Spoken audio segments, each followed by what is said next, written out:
বাড়ির ব্যালকনিতে দাঁড়িয়ে বাগানের মধ্যে বৌঠানের হাতে পোঁতা গোলাপ গাছটার দিকে তাকিয়ে ব্যোমকেশ বলে উঠল, নারী জাতির হাতে বোধহয় একটা ব্যাপার রয়েছে অজিত।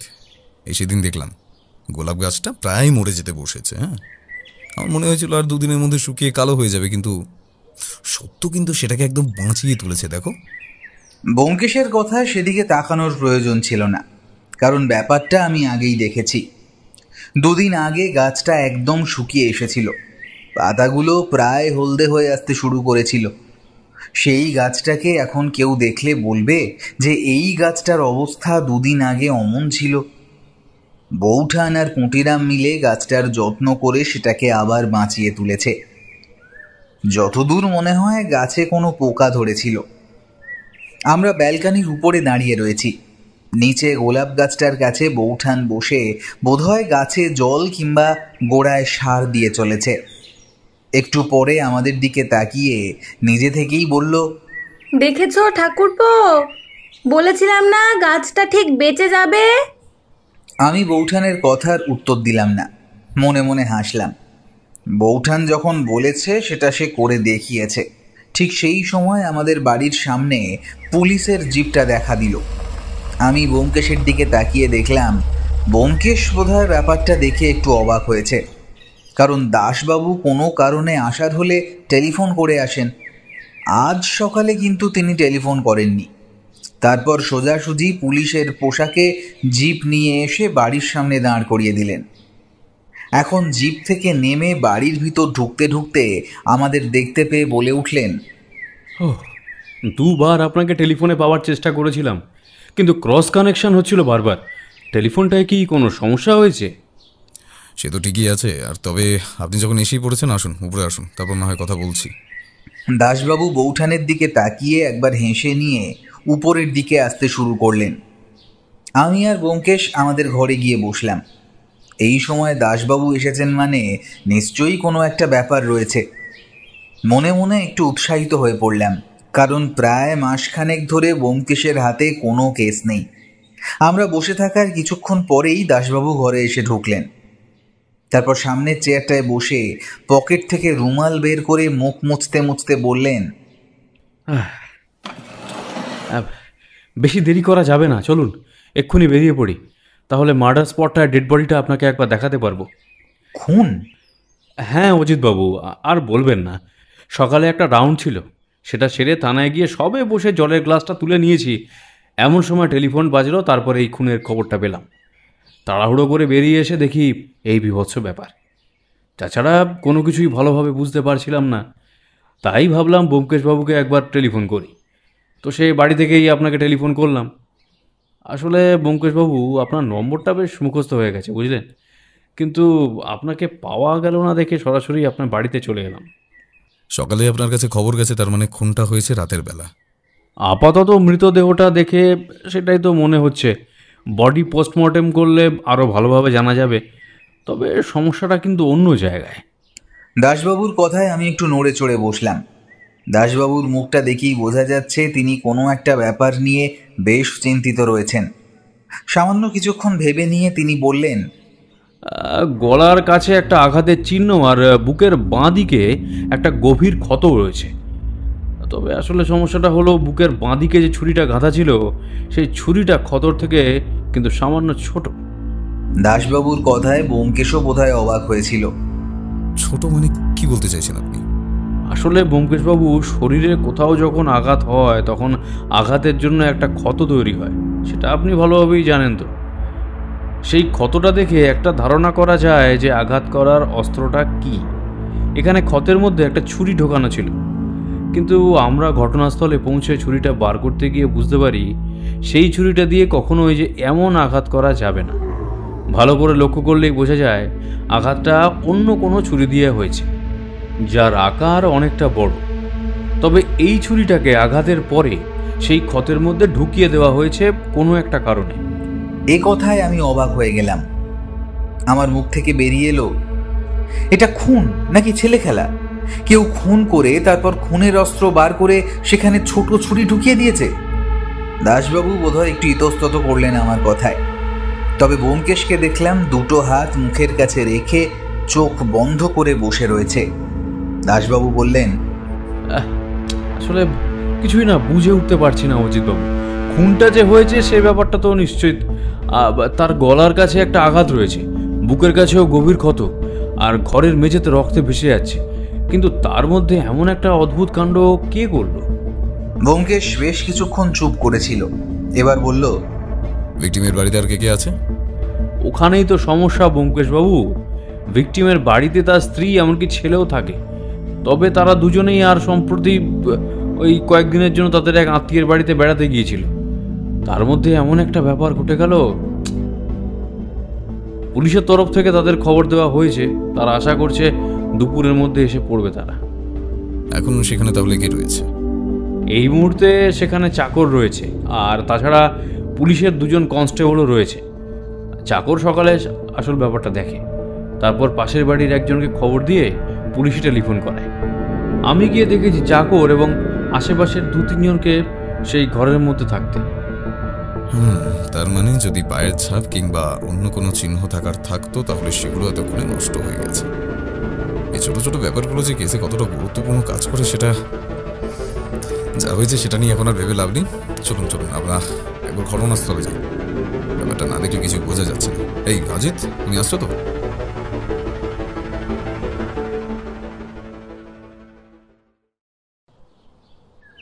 মৃতদেহ পড়ে রয়েছে মেঝের উপর।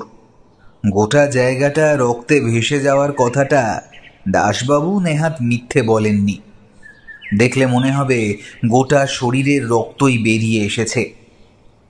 দেখে মনে হচ্ছে খুব সম্ভবত মাঝামাঝি রাত্রের দিকে খুনটা হয়েছে, কারণ ক্ষত কালো হয়ে আসতে শুরু করেছে। ঘরের মধ্যে আমরা 3 জন ছাড়া আর কেউ ছিল না, বাকি সবাই নিজের ঘরে বসে রয়েছে। ব্যোমকেশ মৃতদেহর দিকে তাকিয়ে দেখতে দেখতে একসময় বলল, যে ছুরিটার কথা আপনি বলেছিলেন সেই ছুরিটা কোথায় আছে? আমাদের হেফাজতেই রয়েছে, আর নিচে একটা কাগজের মুড়ে ছুরিটা রাখা আছে, যদি হাতের কোনো ছাপ বার করা যায় তাই। বেশ, কাল রাতে এই ঘরে এই ভদ্রলোক ছাড়া আর কেউ ছিলেন না, সেই ব্যাপারে কেউ সঠিক কোনো তথ্য দিতে পেরেছে? পাশের বাড়ি এক ভদ্রলোক বলেছিলেন কাল রাতের দিকে ভদ্রলোকের ঘরে আলো জ্বলতে দেখা গিয়েছিল। আসলে ওই জানলাটা দিয়ে তাকালেই আপনি বুঝতে পারবেন পাশের বাড়ির জানলাটা আড়াআড়িভাবে দেখা যায়। তবে ভদ্রলোক নাকি বেশ রাত পর্যন্ত জেগে থাকতেন, তাই ব্যাপারটা নিয়ে ওরা আর কিছুই ভাবেনি। তবে বাড়িতে কিন্তু কাউকে আসতেও দেখা যায়নি। এমনও হতে পারে যে এসেছিল সে আসলেই গভীর রাতে এসেছিল, তাই কেউ দেখতে পায়নি। কিন্তু একটা কথা আমি কিছুতেই বুঝতে পারছি না ব্যোমকেশ। ভদ্রলোক যখন ঘরে একাই থাকতেন তাহলে তিনি নিশ্চয়ই ঘরের দরজা বন্ধ করে রেখেছিলেন। অচেনা কেউ যদি এত রাতে বাড়িতে আসে তাহলে তিনি নিশ্চয়ই দরজা খুলে তাকে ঘরে আসতে দেবেন না। তুমি এ কথা কেন বলছো বুঝতে পারছি অজিত। বাড়িতে কোথাও কোনো ধস্তাধস্তি কিংবা ভাঙার জন্য নেই, তাহলে এতটাই ঘরের ভেতর এলো কি করে? তাহলে কি অপরাধী এই ভদ্রলোকের পরিচিতি আছে? আচ্ছা, এই ভদ্রলোকের নাম কি? ভদ্রলোকের নাম সমরেন্দ্র ভট্টাচার্য। আচ্ছা, আপনি ভদ্রলোকের ব্যাপারে ভালো করে খোঁজ খবর নিন, আর ওনার ছেলে আর স্ত্রী এলে ওদেরও একবার জেরা করতে হবে। তাছাড়া ভদ্রলোকের কোনো শত্রু আছে কিনা সে ব্যাপারটাও জানা দরকার। এখান থেকে তো কিছুই বোঝা যাচ্ছে না। একবার সেই ছুরিটা আমায় দেখাবেন তো। ব্যোমকেশের দেখা শেষ হয়ে গিয়েছিল। সে ঘর থেকে বেরোবার আগে একবার জানলার কাছে গিয়ে দাঁড়ালো, তারপর দরজাটা ভালো করে পরীক্ষা করলো। ঘরের মধ্যে ঘুরতে ঘুরতে হঠাৎ করে প্রশ্ন করলো, ঘর থেকে কিছু চুরি যায়নি তো? চাকর তো তেমন কিছুই বলতে পারলো না। ভদ্রলোকের স্ত্রী আর ছেলে এলে ব্যাপারটা জানা যাবে। আপনার কি মনে হচ্ছে চুরির জন্য খুনটা করা হয়েছে? অনুমানের উপর ভিত্তি করে এখন কোনো কিছুই বলাটা ঠিক হবে না, বরং অপেক্ষা করি পোস্টমর্টম রিপোর্টটা আসুক আর ভদ্রলোকের পরিবার ফিরে আসুক, আর ওর সবার সাথে কথা বলে একটা সিদ্ধান্তে আসা যাবে না হয়। ব্যোমকেশ দরজার দিকে এগোতেই আমরাও দরজা দিয়ে বাইরে বেরিয়ে এলাম। তবে আমরা সিঁড়িতে নেমে যাওয়ার বেশ কিছুক্ষণ পর ব্যোমকেশ বাইরে এসে দাঁড়ালো। আমার কেমন যেন মনে হলো ব্যোমকেশ বোধহয় ঘরের মধ্যে কিছু একটা করছিল, কিন্তু সেটা কিছুতেই বুঝতে পারলাম না। দাসবাবু নিচে নেমে প্লাস্টিকের কাগজে মোড়া একটা ছোট্ট ছুরি আমাদের দেখালেন। তবে সেটা দেখেই মনে হলো এই ছুরি দিয়ে অন্তত এমনভাবে বুকের মাঝখানে আঘাত করা যায় না। তাহলে ছুরিটা ওখানে এলো কি করে? আমরা সেখানে বেশিক্ষণ রইলাম না, সেখান থেকে বেরিয়ে এলাম। দাসবাবু মৃতদেহ পোস্টমর্টেমের জন্য পাঠিয়ে দিলেন। তবে তার আগে ব্যোমকেশ একবার সেই কাজের লোকটির সাথে কথা বলল। কাজের লোকটিকে নিচের ঘরের একপাশে সরিয়ে নিয়ে গিয়ে আমি, দাশবাবু আর ব্যোমকেশ বসলাম। তারপর ব্যোমকেশ প্রশ্ন করল, আচ্ছা, তুমি এই বাড়িতে কতদিন ধরে কাজ করছো? তা স্যার 4-5 বছর তো হবেই। তুমি যদি কিছু না করো তাহলে তোমার ভয় পাওয়ার কোনো কারণ নেই, বুঝলে? আচ্ছা, তুমি আমায় এবার বলো তো, আজ সকালে তুমি যখন এসেছিলে তখন ঠিক কি দেখেছিলে? গদাই একবার দাশবাবুর দিকে তাকালো, তারপর ব্যোমকেশের দিকে তাকিয়ে দীর্ঘ গলায় বলতে শুরু করলো, প্রতিদিন আমি সকালেই এই বাড়িতে চলে আসি স্যার। সকাল থেকে সন্ধ্যা পর্যন্ত থাকি, তারপর সন্ধ্যাবেলা এখান থেকে বাড়ি চলে যাই। বাবু আমায় বলতো এই বাড়িতে থেকে যেতে, কারণ আমার আর কেউ নেই। ওই এখান থেকে একটু দূরে একটা ছোট্ট ঘরে আমি থাকি। সে আমার বাবার দিয়ে যাওয়া ঘর, বিয়ে করিনি তাই একাই থাকি। আবার ওখান থেকে খেয়ে নিই, রাতে বাড়ি থেকে খালি ঘুমোই, আবার পরদিন সকালে এখানে চলে আসি। সত্যি বলতে বাবু আমায় খুবই ভালোবাসতেন, এমনকি গিন্নিমাও খুব আমায় ভালোবাসতেন। তবে ছোটবাবু একটু রাগী হলেও মনটা খুব ভালো। গিন্নিমার ছোটবাবু কয়েকদিনের জন্য কোথায় যেন ঘুরতে গিয়েছে। বাবু একাই ছিলেন, তাই সকালে আমি একটু তাড়াতাড়ি চলে আসতাম। আমি এসে বাবুকে চা করে দিতাম, তারপর উঠে রান্নার কাজ, এটা ওটা বাড়ির সব কাজ আমাকেই করতে হতো। তবে গিন্নিমা থাকতে গিন্নিমা নিজের রান্নাটা নিজেই করতেন, বাকি সমস্ত কাজ আমি করতাম। তবে কোনো রকমে দুজনের খাওয়ার মতো রান্না আমি করে নিতে পারতাম। আজ সকালে যখন আসি তখন দেখি দরজাটা খোলা রয়েছে। আমার একটু সন্দেহ হয়, কারণ প্রতিদিন সকালে এসে আমি দরজায় ধাক্কা দিই। যদিও তার আগে বাবু ঘুম থেকে উঠে যান, দরজা খোলাই থাকে, আর না হলে দরজা ভেতর থেকে বন্ধ থাকে। আমার গলার আওয়াজ পেয়ে বাবু দরজাটা খুলে দেন। তবে আজ দেখলাম দরজাটা ভেজানো রয়েছে। আমার মনে হলো বাবু হয়তো উঠে পড়েছেন, তাই দরজা বন্ধ করতে ভুলে গেছেন, কিংবা পুরোপুরি খুঁড়তে ভুলে গেছেন। আমি ঘরে ঢুকে বাবু নাম ধরে ডাকতে থাকি, কিন্তু বাবুর সাড়া পাওয়া যায় না। বেশ কিছুক্ষণ এভাবে ডেকে চলেছি, তারপর সিঁড়ি দিয়ে উপরে উঠে আসি। এবারে সব জায়গায় আমার যাতায়াত। উপরে উঠে বাবুর ঘরের দরজাটা খোলা দেখতে পাই, আর তারপর ঘরের দরজার সামনে যেতেই গদাইয়ের দুটো চোখে ভয় দেখা দিল। সেটা আসলে মৃতদেহটা দেখার ব্যাপারটা সে যে এখনো বলতে পারছে না, সেটা বোঝা যাচ্ছিল। কাঁপা কাঁপা গলায় এসে এবার বলল, বাবুর ঘরের সামনে গিয়ে দেখি বাবু মেঝেতে পড়ে আছেন। তার গলার কাছে, বুকের কাছে রক্ত জমে আছে, আর গোটা মেঝে ভেসে যাচ্ছে রক্তে। কথাগুলো বলতে বলতে গদাইয়ের চোখ থেকে দুফোঁটা জল বাইরে বেরিয়ে এলো। ব্যোমকেশ এতক্ষণ সবকিছুই চুপ করে শুনছিল। এবার বলল, তারপর তুমি কি করলে? আমি তো ভয়ে বেশ কিছুক্ষণ ওখানেই দাঁড়িয়েছিলাম। তারপর ছুটে বাড়ি থেকে বেরিয়ে পাশের বাড়ির এক বাবুকে ডেকে আনি। তিনি পুলিশে খবরটা দেন, আর তারপর দেখতে দেখতে আরও কয়েকজন চলে আসে। তারপর তো পুলিশ নিজেই এলো স্যার। বাড়িতে যখন তুমি ঢুকেছিলে প্রথম, তখন না তোমার কিছু মনে হয়েছিল, মানে বাড়ির কোথাও কোনো একটা পরিবর্তন কিংবা এমন কিছু যেটা প্রতিদিনের মতো নয়? গদাই বেশ কিছুক্ষণ চুপ করে ভাবার চেষ্টা করলো, তারপর বলল, না স্যার, তেমন কিছুই মনে পড়ে না। আচ্ছা, তুমি একটা কাজ করো, তুমি এখন বাড়ি ফিরে যাও। প্রয়োজন হলে পুলিশ তোমায় আবার জিজ্ঞাসাবাদ করবে, আর তুমি বাড়ি গিয়ে অপেক্ষা করো। শহর ছেড়ে কোথাও যাবে না, আর তোমার ঠিকানাটা পুলিশের কাছে দিয়ে যাও। আর অত চিন্তা করো না, তোমার যদি কোনো দোষ না থাকে তাহলে তোমার ভয় পাওয়ার কোনো কারণ নেই। দাশবাবুকে লোকটিকে ছেড়ে দিতে বলে আর মৃতদেহ পোস্টমর্টমে পাঠিয়ে দেওয়ার জন্য আর একবার বলে ব্যোমকেশ আর আমি বাড়ি ফিরে এলাম। দাশবাবু নিজের কাজ করলেন।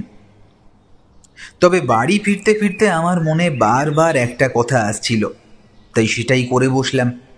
মনে হচ্ছে ব্যক্তিগত কোনো শত্রুতার জন্যই খুনটা করা হয়েছে ব্যোমকেশ। ঘর দেখে তো মনে হলো না চুরির চেষ্টা হয়েছে, আর তেমন হলে কাজের লোকটি কিছু অন্তত বলতে পারত। ব্যোমকেশ হঠাৎ কেমন গম্ভীরভাবে প্রশ্ন করল, অজিত, সমরেন্দ্রবাবুর বাড়ির বিছানাটা তুমি ভালো করে লক্ষ্য করেছিলে? বিছানা?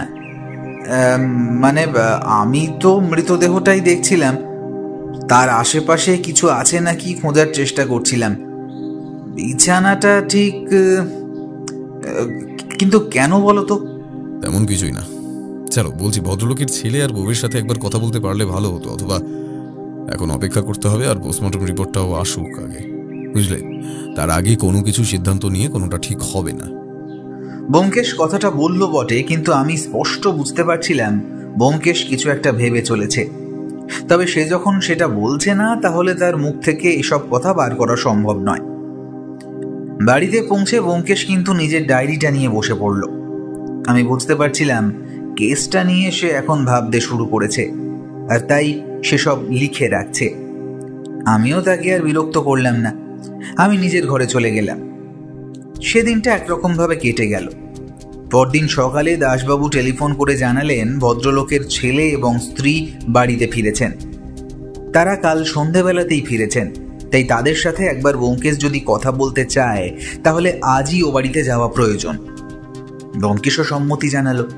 একটু পরেই আমরা গিয়ে পৌঁছলাম সমরেন্দ্রবাবুর বাড়িতে। পোস্টমর্টেম রিপোর্ট কিন্তু তখনও এসে পৌঁছয়নি। সমরেন্দ্রবাবুর বাড়ির বসার ঘরে আমরা বসে রয়েছি।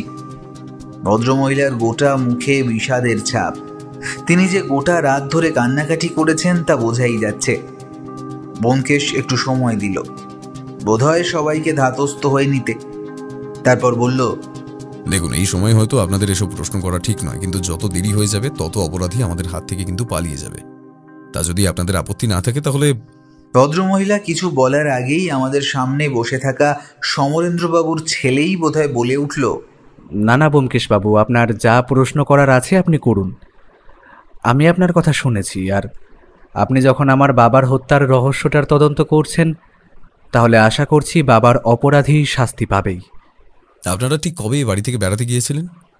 দিন চারেক আগে আমরা বাড়ি থেকে বেরিয়েছিলাম, তবে দিন সাতেক মতো থাকার কথা ছিল, কিন্তু কাল সকালে টেলিফোনটা পেয়ে বিকেলের মধ্যেই আমরা এখানে চলে আসি।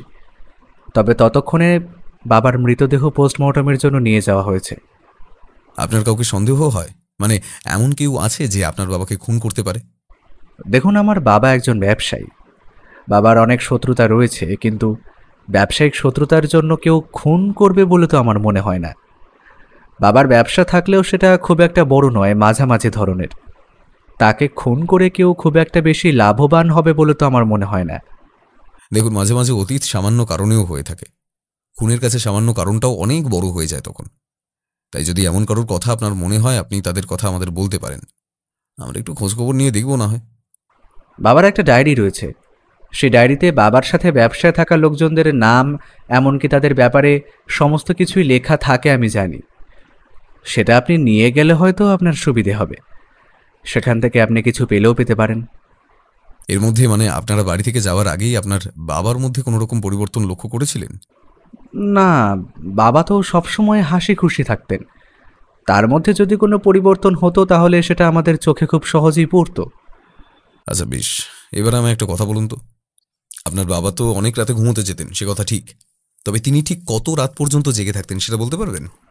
ব্যবসার কাজে নানা হিসেবপত্র বাবা রাত্রে খাওয়া দাওয়ার পরেই করত। সে সময় বাবা জেগে থাকতো, তবে খুব বেশি রাত পর্যন্ত নয়। ওই 12টা কি 1টা পর্যন্ত হবে, তারপরেই বাবা ঘুমোতে চলে যেত। তার মানে ব্যক্তিগতভাবে আপনার কাউকেই সন্দেহ হয় না? আপনার বাবা কি ওই যে ঘরে তার মৃতদেহ পাওয়া গেছে সেই ঘরেই ঘুমোতেন, নাকি অন্য কোনো ঘরেও ঘুমোতে পারেন বলে আপনার মনে হয়? এই কথাটা আপনি কেন বলছেন সেটা আমি বুঝতে পারছি না ব্যোমকেশবাবু। তবে বাবা ওই ঘরেই ঘুমোতেন, এমনকি বাড়িতে যতক্ষণ থাকতেন ওই ঘরেই থাকতেন, শুধুমাত্র খাওয়ার সময়ই নিচে আসতেন। ব্যোমকেশ চুপ করে কি যেন ভাবল, তারপর ভদ্রমহিলার দিকে তাকিয়ে প্রশ্ন করল, আপনার কি কাউকে সন্দেহ হয়? মানে কে এই খুনটা করতে পারে বলে আপনার মনে হয়? ভদ্রমহিলা মাথা নাড়লেন, তারপর কাঁপা কাঁপা গলায় বললেন, না, ওনার সাথে কারো শত্রুতা আছে বলে তো আমি জানতাম না। ব্যোমকেশ বেশ কিছুক্ষণ আর কোনো প্রশ্ন না করে বসে রইল। আমি আর দাসবাবু মুখ চাওয়াচাবি করলাম। তারপর ব্যোমকেশ উঠে দাঁড়িয়ে বলল, আচ্ছা, আপনি আপনার বাবার সেই ডায়েরিটা আমায় একবার এনে দিন, ওটা থেকে যদি কিছু পাওয়া যায়। অনিক নামের ছেলেটি উঠে গিয়ে তার বাবার ঘর থেকে একটা ডায়েরি এনে ব্যোমকেশের হাতে দিল। আমরা বেরিয়ে আসার সময় ব্যোমকেশ বলল, যদি তেমন কিছু মনে পড়ে তাহলে কিন্তু আমাদের জানাবেন একবার, হ্যাঁ? তাহলে এই কেসটা তদন্ত করতে আমাদেরই সুবিধা হবে। আচ্ছা, আরও একটা কথা, আপনাদের বাড়িতে যে কাজের লোকটি কাজ করত সে বোধহয় বছর 4 আপনাদের বাড়িতে কাজ করছে। তার আগে আপনাদের বাড়িতে অন্য কোনো কাজের লোক ছিল? আরেকজন ছিল, তবে কোনো একটা কারণে তাকে উনি কাজ থেকে ছাড়িয়ে দিয়েছিলেন। তবে সেটা ঠিক কী কারণে সেটা আমি জানি না ব্যোমকেশবাবু। ব্যোমকেশের মুখ দেখে মনে হলো সে হয়তো কোনো একটা সূত্র পেয়ে গেছে, আর সেটা থেকেই এই কেসের তদন্ত শুরু করা যাবে। আর কোনো কথাবার্তা আমাদের মধ্যে হলো না। আমরা বাড়ি ফিরে এলাম। দাসবাবু জানিয়ে গেলেন পোস্টমর্টমের রিপোর্ট তিনি যত তাড়াতাড়ি সম্ভব আমাদের জানাবেন।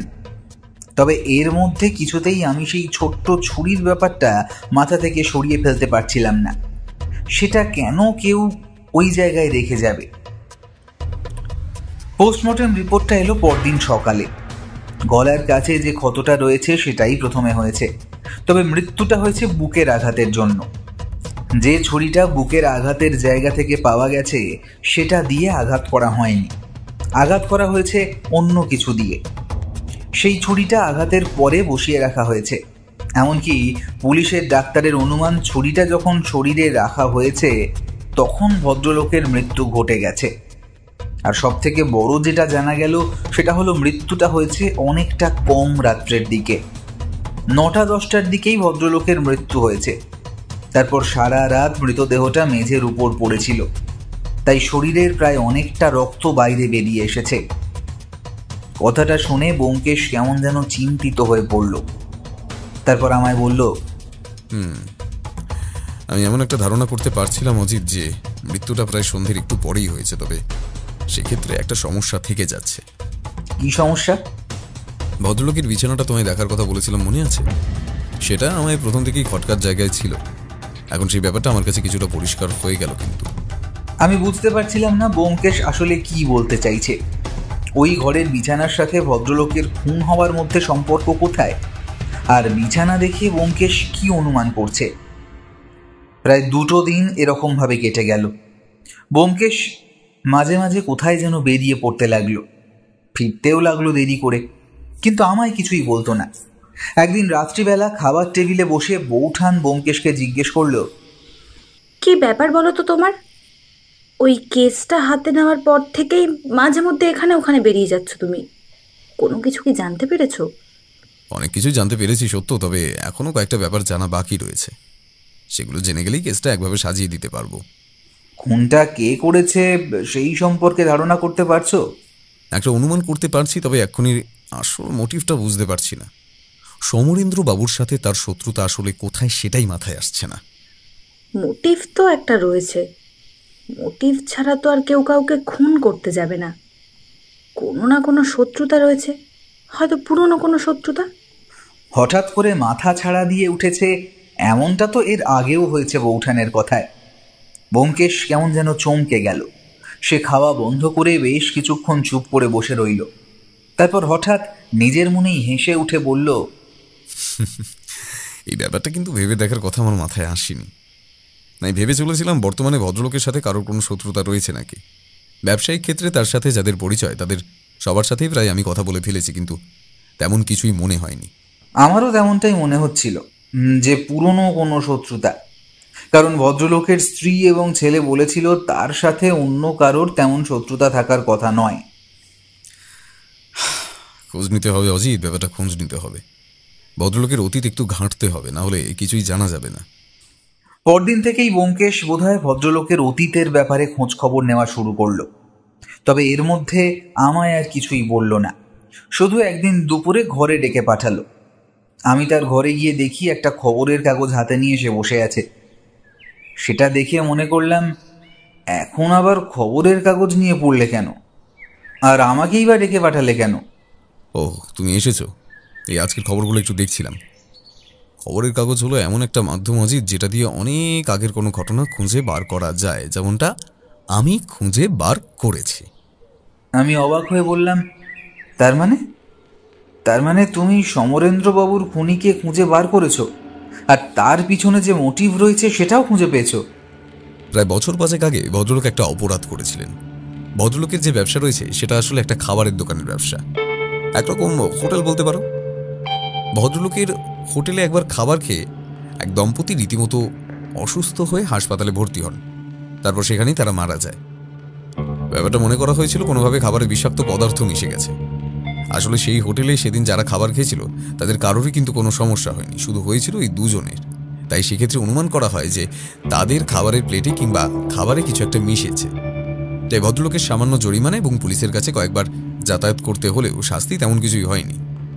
তবে এটা ছাড়া ভদ্রলোকের জীবনে কিন্তু আর তেমন কোনো অপরাধের ব্যাপার নেই আশা করা যায়। এখানেই কোনো একটা খুঁজে পাবো আমরা, জানো তো, এখানে কিছু একটা খুঁজে পাবো। একটা সূত্র যখন খুঁজে পাওয়া গেছে তখন সেটা থেকেই কোনো না কোনোভাবে একটা আশার আলো দেখা যাবে ব্যোমকেশ। কিন্তু বাইরে থেকে কেউ এসে যদি সমরেন্দ্রবাবুকে খুন করেন তাহলে আশেপাশের কেউ ব্যাপারটা দেখতে পেল না, আর রাতের বেলা কেউ তার বাড়িতে ঢুকলেও তো তাকে মোটামুটিভাবে দেখা সম্ভব। আর সব থেকে বড় কথা, সমরেন্দ্রবাবু মারা যাওয়ার সময় চিৎকার করেননি। সেটাই তো অজিত, ভদ্রলোকের শরীরে দুটো আঘাতের চিহ্ন রয়েছে, কিন্তু চিৎকার করার একটা চেষ্টা করবেন। সেটা যে কেন হয়নি সেটাও আমি বুঝতে পারছি না, বুঝলে? আচ্ছা, তোমার কি মনে হয় সেই যে দুজন মারা গেছিল আর তাদের পরিচিত কেউ সমরেন্দ্রবাবুকে এত বছর পরে খুন করতে এসেছে, তাদের ব্যাপারে কোনো খোঁজ খবর জোগাড় করতে পারলে? দাসবাবুকে ব্যাপারটা জানিয়েছি, আর আমার দিক থেকেও কয়েকজন খোঁজ খবর চালাচ্ছে। কিছু একটা অন্তত বেরিয়ে আসবে অজিত। ও আরেকটা কথা, ভদ্রলোকের ছেলে সেই যে অনেক, তিনি এর মধ্যে টেলিফোন করে আমার কাছে জানতে চেয়েছিলেন কেসটা কত দূর এগিয়েছে। আমি তাকে জানিয়েছি, আশা করছি কয়েকদিনের মধ্যে কিছু একটা জানাতে পারবো। আচ্ছা, তোমার কি মনে হয় বলতো যে ভদ্রলোককে তার ঘরের মধ্যে এসে কেউ খুন করে বাইরে চলে গেল, অথচ কেউ জানতেও পারলো না, বুঝতেও পারলো না, আর সব থেকে বড় কথা, তিনি রাতের বেলা একা যখন ঘরে থাকতেন তখন দরজা বন্ধ করে রাখতেন। তাহলে একজন অচেনা কাউকে দরজা খুলে ঘরের ভেতরে একদম নিজের ঘরে ঢুকতে দিলেন কেন? ব্যোমকেশের কথায় যে একটা ইঙ্গিত পরিষ্কার ফুটে উঠছিল সেটা আমি বুঝতে পারছিলাম। তাই বললাম, তুমি কি বলতে চাইছো অপরাধী সমরেন্দ্রবাবুর চেনা? কিন্তু যদি সেটাই হয় তাহলে তার সাথে ওই দুজনের মৃত্যুর সম্পর্ক থাকবে কোথা থেকে? সমরেন্দ্রবাবুর স্ত্রী আর তার ছেলে যে ওই কয়েকদিন তারা আত্মীয়ের বাড়িতেই ছিল সে ব্যাপারে আমি খোঁজ নিয়ে নিশ্চিত হয়েছি। আর সেখান থেকে সমরেন্দ্রবাবুর বাড়ি পর্যন্ত আসতে যতটা সময় লাগার কথা তারা ততটা সময় পরেই কিন্তু ফিরে এসেছে। তাদের কথার মধ্যে কিন্তু কোনো মিথ্যা নেই। তাহলে এমন কি এসেছিল যাকে সমরেন্দ্রবাবু চিনতেন, এমনকি তাকে নিজের ঘরেও ঢুকতে দিয়েছিল? হঠাৎ কোনো একটা সম্ভাবনা আমার মাথায় আসতেই আমি প্রায় উত্তেজিত হয়ে বললাম, ব্যোমকেশ, আমি বুঝতে পেরেছি তুমি কেন সেদিন ওই বিছানাটার কথা বারবার বলেছিলে। ব্যোমকেশের মুখে একটা হাসি ফুটে উঠল। সে বলল, যাক, তাহলে ব্যাপারটা তুমি নিজেও বুঝতে পেরেছো, আর ওই কারণেই আমার একটা খটকা রয়েছে অজিত। খটকা আবার কিসের? এখন নয়, কেসটাকে সমাধান করে ফেলি, তারপর না হয় তোমায় সে ব্যাপারটা বলবো। এখন আমাদের একটা জিনিস খুঁজে বার করা দরকার। আমি অবাক হয়ে ব্যোমকেশের রহস্যময় হাসি মুখের দিকে তাকিয়ে বললাম, সেটা কি? ভদ্রলোকের সেই হোটেলে যারা দুজন খাবার খেয়ে মারা গিয়েছিলেন তাদের ঠিকানা আর তাদের বেশ পরিচিত কেউ বর্তমানে এই শহরে আছে নাকি সেটা খুঁজে বার করা দরকার। তাহলেই কেসটা সহজ হয়ে যাবে। আমি বুঝতে পারছিলাম ব্যোমকেশ যা বলছে তাই সত্য, কিন্তু ব্যাপারটা কি এতটাই সহজ হবে নাকি আমাদের এর জন্য আরও কয়েকটা দিন অপেক্ষা করতে হবে? তবে এর মধ্যে আরও একটা নতুন খবর পাওয়া গেল, আর সেই খবরটাই আমাদের কেসটাকে আরো সহজ করে দিল। পরদিন সকালে আমাদের বাড়িতে এসে হাজির হলো সেই অনিক নামের ছেলেটি। বেশ কিছুক্ষণ চুপ করে বসে থেকে ইতস্তত করে সে বলল, ব্যোমকেশবাবু, সেদিন আপনি আমার বাবার শত্রুর ব্যাপারে প্রশ্ন করছিলেন, তবে একটা কথা সেদিন আমরা আপনাকে বলতে ভুলে গিয়েছিলাম, সেটাই বলতে এসেছি। আপনার বাবার হোটেলে বেশ কয়েক বছর আগে এক দম্পতি খাবার খেয়ে অসুস্থ হয়ে হাসপাতালে ভর্তি হন এবং তারপরেই মারা যান, সেটাই তো? হ্যাঁ ব্যোমকেশবাবু, এ কথাটা সত্যি। তবে বাবা কিন্তু বারবার বলেছিলেন এ বিষয়ে তিনি কিছুই জানেন না। আর সত্যি বলতে সে সময় তিনি হোটেলে ছিলেন না, তিনি বাড়িতে ছিলেন। খাবারে কোনোভাবে বিষাক্ত কিছু মিশেছিল হোটেলের লোকেরা বলেছিল। হোটেলে সম্প্রতি নাকি টিকটিকির উপদ্রব হয়েছিল, তার সংস্পর্শে খাবার আসায় ব্যাপারটা ঘটে মোটামুটি বলতে পারেন। তবে আমি আপনার কাছে এসেছি অন্য একটা কারণে। আপনি বলেছিলেন না বাবা বেশ রাত পর্যন্ত ঘরে জেগে থেকে কি করেন? তিনি ব্যবসার কাজকর্ম দেখেন, তবে পুলিশ বলছে তার খুনটা হয়েছে সন্ধ্যের দিকে, ওই 9টা-10টা। কিন্তু ওই সময় বাবা কখনো ঘুমোতে যান না, আর ঘুমোতে না গেলে বাড়ির ভেতরে ঢুকে কেউ একটা তাকে খুন করে যাবে কি করে? জেগে থাকলে বাবা অন্তত চিৎকার করে তো সাহায্য চাইবে কারোর কাছে।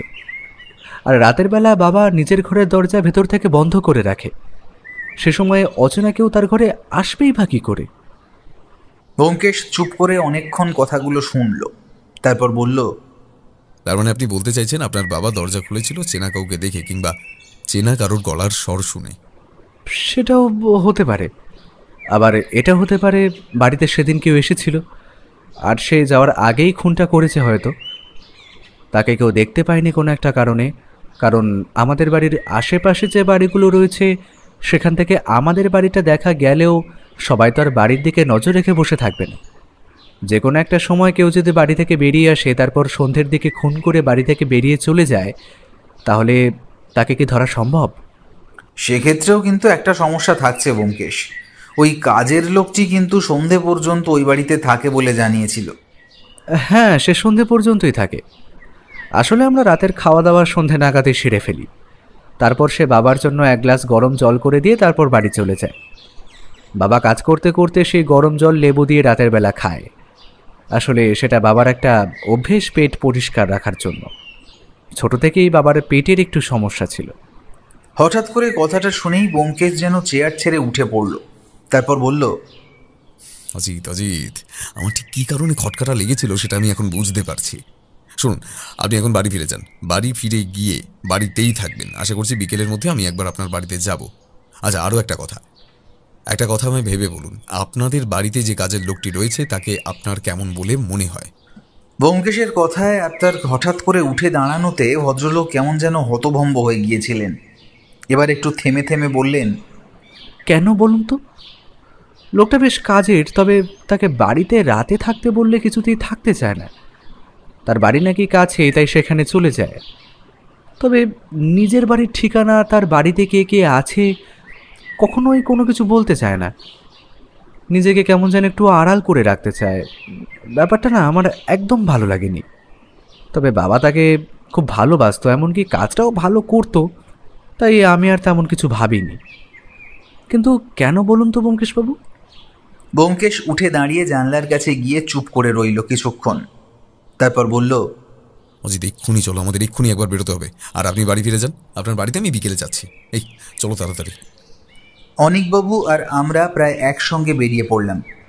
অনিকবাবু তার বাড়ির দিকে ফিরে গেলেন, আর আমরা গেলাম থানায় দাসবাবুর কাছে। সমরেন্দ্রবাবুর বাড়িতে আমরা সবাই বসে আছি। দাসবাবু, আমি, ব্যোমকেশ, অনিকবাবু, এমনকি সমরেন্দ্রবাবুর স্ত্রী নলিনী দেবী পর্যন্ত। বেশ কিছুক্ষণ বসে থাকার পর অনিকবাবু বললেন, ব্যোমকেশবাবু, আপনি কি করে ব্যাপারটা ধরতে পারলেন? মানে আমরা তো কিছুই বুঝতে পারছি না, আর কাজের লোকটিকে সন্দেহ করার কথা তো আমাদের মাথাতেই আসে না। প্রথমে আমার সন্দেহ হয়েছিল সমরেন্দ্রবাবুর কোনো ব্যক্তিগত শত্রু এই কাজটা করেছে, তবে সেক্ষেত্রে কতগুলো সমস্যা ছিল। যেমন রাতের বেলা বাড়ির বাইরে থেকে কেউ এলে আশেপাশের কেউ নাই দেখে থাকতে পারে, কিন্তু তাকে ভদ্রলোক কেন ঘরের ভেতরে নিয়ে আসবেন?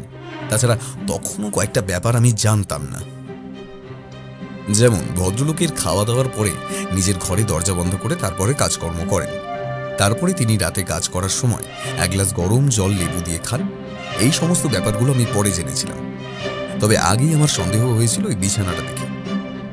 বিষয়টা দেখলেই বোঝা যাচ্ছিল সেখানে রাতে কেউ ঘুম হয়নি। কেউ যদি বিছানায় শুয়ে থাকে তাহলে বিছানা অত সুন্দরভাবে সাজানো গোছানো থাকে না। আমার মনে হয় সমরেন্দ্রবাবুকে যখন গদাই খুন করে তখন কোনোভাবে বিছানার উপরে ওনার শরীরটা পড়েছিল, তাই বিছানার কাপড় সমস্তটাই বদলে ফেলতে হয়। আর তখন নতুন করে বিছানার চাদর এমনকি বালিশগুলো দিয়ে সাজাতে গিয়ে সে একটু বেশি ভালো করেই বিছানাটা সাজিয়ে ফেলে। সে হয়তো ভুলে গিয়েছিল একজন বিছানায় রাতে শুতে গেলে বিছানা একটু অগোছালো থাকবে।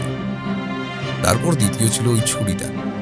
যে ছুরি দিয়ে খুন করা হয়েছে ছুরিতে আশা করি গদাইয়ের হাতের চিহ্ন থাকবে, তাই সে ছুরিটা লুকিয়ে ফেলতে চেয়েছিল। এমনকি অন্য একটা ছুরি তাড়াহুড়ো করে সেখানে ঢুকিয়ে দিতে চেয়েছিল, কিন্তু তাড়াহুড়োর জন্য হয়তো ছুরিটা হয়ে গিয়েছিল ছোট। সেই ব্যাপারটা তখন মাথায় আসেনি। তখন খুনের প্রমাণ লুকোনোর চেষ্টা এসেছিল। সে আসলে সন্ধ্যাবেলায় বাড়ি থেকে যাওয়ার সময় এই খুনটা করে। তারপর পরদিন সকালে আবার এসে তখন একটা নাটক তৈরি করে যে সে ঘরের দরজা খোলা দেখেছি। ঘরের মধ্যে অনেক রাত পর্যন্ত আলো জ্বলার কারণটা আসলে ঘরের আলো সে জ্বালিয়ে রেখেছিল, যাতে মনে হয় অনেক রাত পর্যন্ত ভদ্রলোক কাজ করেছেন। তবে পরদিন সকালে বাড়িতে এসে সে প্রথমে আলোটা বন্ধ করে দেয়। যদি তার আগে কেউ বাড়িতে এসে ঢুকতো তাহলে আলো জ্বলতে দেখলে সে ভাবতো ভদ্রলোক কাজ করতে করতে খুন হয়েছেন, তাই আলোটা জ্বলছে। আপনার কখনো কাজের লোকটিকে সন্দেহ হয়েছিল? একটু ভালো করে মনে করলেই আপনি ব্যাপারটা বুঝতে পারতেন। কাজের লোকটি এখানে কাজে এসেছে মাত্র 4 বছর আগে, আর সেই ঘটনাটা ঘটেছিল 5 বছর আগে। মানে 1 বছর ধরে এসে হয়তো সে খুঁজে চলেছিল সমরেন্দ্রবাবুকে, আর তার বাড়িতে আসার কোনো একটা উপায় খুঁজছিল। আমি খোঁজ নিয়ে দেখেছি যে দুজন মারা গিয়েছিলেন তারা এসেছিল গ্রামের দিক থেকে।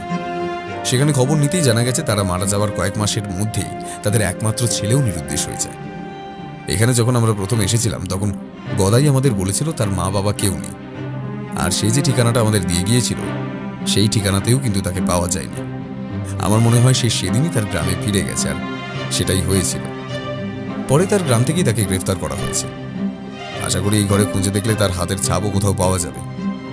যদিও সেটা অতি স্বাভাবিক, কারণ সে বাড়িতে কাজ করত, তাই সেই হাতের ছাপের সাথে খুনির হাতের ছাপের মিল পাওয়া না গেলে একটা ব্যাপার কিন্তু আমি দেখেছিলাম। সমরেন্দ্রবাবুর হাতের মুঠোর মধ্যে একটা লকেটের ছেঁড়া অংশ ছিল, আর আমার মনে হয় গদাই সে ব্যাপারটা খেয়াল করেনি। তার গলার চেইন থেকে কখন লকেটটা খুলে সমরেন্দ্রবাবুর হাতের মধ্যে চলে গিয়েছিল, আর সেই লকেটটা আমি আমার কাছে রেখে দিয়েছিলাম, যেটা কাল আমি আপনাকে দিয়েছি। তবে গদাইয়ের উপর সন্দেহটা আমার প্রথম হয়েছিল যখন অনিকবাবু আমায় জানান তার বাবার রাতের বেলা গরম জল লেবু দিয়ে খাওয়ার অভ্যাস ছিল। যদি সেটাই হতো তাহলে সেদিন গদাই বাড়ি যাওয়ার আগে নিশ্চয়ই গরম জল করে দিয়ে যেত। সেটা কিন্তু আমরা ঘরে কোথাও দেখতে পাইনি, এমনকি রান্নাঘরে গেলেও সেদিন কোনো কাচের গ্লাস সেখানে দেখা যায়নি। সে জানতো সন্ধ্যাবেলা সে খুন করে এখান থেকে বেরিয়ে যাবে, তাই গরম জল করার কথাটা তার মাথাতেই আসে না। এতক্ষণ চুপ থাকার পর নলিনী দেবী এবার বললেন, কিন্তু ব্যোমকেশবাবু এত বছর পরে কেন, এত বছর পরে সেটা করতে গেল কেন? আপনারা হয়তো জানেন না, কিন্তু সমরেন্দ্রবাবু ঠিক যেদিন মারা গিয়েছিলেন সেদিনই 4 বছর আগে গদাইয়ের বাবা মা মারা গিয়েছিলেন। হয়তো সেই মৃত্যুর পেছনে সমরেন্দ্রবাবুর কোনো হাত ছিল না, তবে গদাই তাকেই অপরাধী বলে মনে করত। আর সে এই 4 বছর আপনাদের বাড়িতে কাজ করতো আসলে সময় খোঁজার জন্য। এই গোটা 4 বছরে হয়তো তার বাবা মায়ের মৃত্যুদিনের সে তেমন সুযোগ পায়নি, যেটা এবছর পেয়েছিল। তাই সে সময় সুযোগ বুঝে এবছরই ওই দিনেই খুনটা করেছে। তবে এখন সে পুলিশের হেফাজতে রয়েছে। আশা করি সে তার অপরাধ স্বীকার করে ফেলবে, কারণ সে প্রতিশোধের জন্যই খুনটা করেছে। আর তার প্রতিশোধ যখন সম্পূর্ণ হয়ে গেছে তাহলে তার ধরা দিতে আর কোনো আপত্তি থাকতে পারে না। ব্যোমকেশ থামতেই অনিকবাবু বলে উঠলেন, আমার লোকটাকে প্রথম থেকেই ভালো লাগতো না, তবে মা বাবা যখন তাকে ভালোবাসতো তাই আমি আর সেই বিষয়ে কিছু বলতাম না। তবে লোকটা যে এমন কিছু করতে পারে সেটা আমি ধারণা করতে পারিনি ব্যোমকেশবাবু। আপনি না থাকলে হয়তো তাকে ধরা কখনোই সম্ভব হতো না। আমরা ভাবতাম বাইরের কেউ হয়তো খুনটা করেছে। খুব সম্ভব সমরেন্দ্রবাবুর হাতের মধ্যে ওই লকেটটা পাওয়া যেত, তবে ওটা অতি সাধারণ একটা লকেট যেটা যে কারোর গলাতেই থাকতে পারে। তবে সমস্যাটা হলো গদাইয়ের চেনের সাথে লকেটটা লাগানো ছিল, সেটা খুলে গেছে, আর সেটা গদাই নিজেও লক্ষ্য করেনি। তবে সে যদি চেনটা খুলে ফেলতো তাহলে আর তাকে ধরা যেত না। তবে আমি সমস্তটাই ধারণা করেছি অনুমানের উপর ভিত্তি করে। এখন যদি সে নিজের অপরাধ স্বীকার না করে তাহলে কিন্তু তাকে দৌড়িয়ে দেওয়ার মতো শক্ত তেমন কোনো প্রমাণ আমাদের হাতে নেই। তাকে কেউ দেখেনি। একটা ব্যাপার হতে পারে, এই বাড়ির কোথাও খুঁজে দেখলে সেই ছুরিটা আর বিছানার চাদর, এমনকি যেখানে যেখানে রক্ত লাগতে পারে সবকিছুই খুঁজে পাওয়া যেতে পারে। সেগুলো পেলে একটা প্রমাণ দাঁড় করানো যাবে। এ বাড়িতে স্টোররুম জাতীয় কিছু আছে, কিংবা এমন কিছু যেটাকে ব্যবহার করা হয় না? ছাদে একটা ঘর রয়েছে যেখানে পুরনো জিনিসপত্র রাখা হয়। দাসবাবু, একবার আপনার কনস্টেবলদের বলুন তো ওইখানে কিছু আছে নাকি সেটা একবার দেখে আসছে। কেস প্রায় শেষ হয়েই এসেছিল। ব্যোমকেশের কথায় কনস্টেবলরা উপরের ঘর থেকে সত্যিই রক্তমাখা চাদর আর একটা পোশাক খুঁজে পেল। তার সাথে একটা বড় ছুরিও পাওয়া গেল। তবে সেটা খুঁজে পেতে কিন্তু বেশ খানিকটা সময় লেগেছিল, কারণ একটা কাপড়ের ব্যাগের মধ্যে ভালো করে দড়ি দিয়ে সমস্ত কিছু বেঁধে রাখা হয়েছিল। দেখে মনে হবে অনেক দিন ধরে সেই ব্যাগটা সেখানে পড়ে আছে। অবশ্য পরে গদাই তার অপরাধ স্বীকার করেছিল এবং বলেছিল তার বাবা মায়ের মৃত্যুর জন্য যে দায়ী তাকে সে নিজের হাতে শাস্তি দিতে পেরেছে। এখন আইন যা শাস্তি দেয় সেটা মাথা পেতে নিতে তার কোনো অসুবিধে নেই। গোটা কেসটা এভাবেই শেষ হয়ে গিয়েছিল। তবে তারপরে অনিকবাবু একদিন আমাদের বাড়িতে এসে আমাদের এসব কিছুর জন্য ধন্যবাদ জানিয়ে গিয়েছিলেন। পরদিন সকালে ব্যালকানিতে দাঁড়িয়ে নিচে বৌঠানের লাগানো সেই গোলাপ গাছে আসা নতুন ফুলের দিকে তাকিয়ে দেখছি, এমন সময় ব্যোমকেশ বলল, বুঝলে অজিত, একটা মানুষের মনে প্রতিশোধ স্পৃহা যে কতটা ভয়ঙ্কর হতে পারে তা তুমি ধারণা করতে পারবে না। মানুষ একবার কাউকে ভুল ভেবে ফেললে তাকে সে ধারণা থেকে সরানো খুব কঠিন। নাহলে তুমি বলো, এত বছর ধরে সমরেন্দ্রবাবু তার স্ত্রী গদাইয়ের সাথে এত ভালো ব্যবহার করেছেন, তারপরেও সে কিন্তু সুযোগ বুঝে খুন করে বসেছে। ব্যোমকেশের কথায় আমি বললাম, ব্যোমকেশ, গদাই খুন করার মানসিকতা নিয়েই এ বাড়িতে এসেছিল, তাই যাই হয়ে যাক না কেন তার মানসিকতা কখনোই বদলাতো না, আর শেষে সেটাই হলো। ব্যোমকেশ কিছু একটা বলার জন্য মুখ খুলছিল, ঠিক সেই সময় তার ঘরের টেলিফোনটা বেজে উঠল। ব্যোমকেশ ব্যালকানি ছেড়ে ঘরের দিকে এগিয়ে যেতে লাগলো। আমি নিচে তাকিয়ে ছোট্ট গোলাপ গাছটা দেখতে লাগলাম।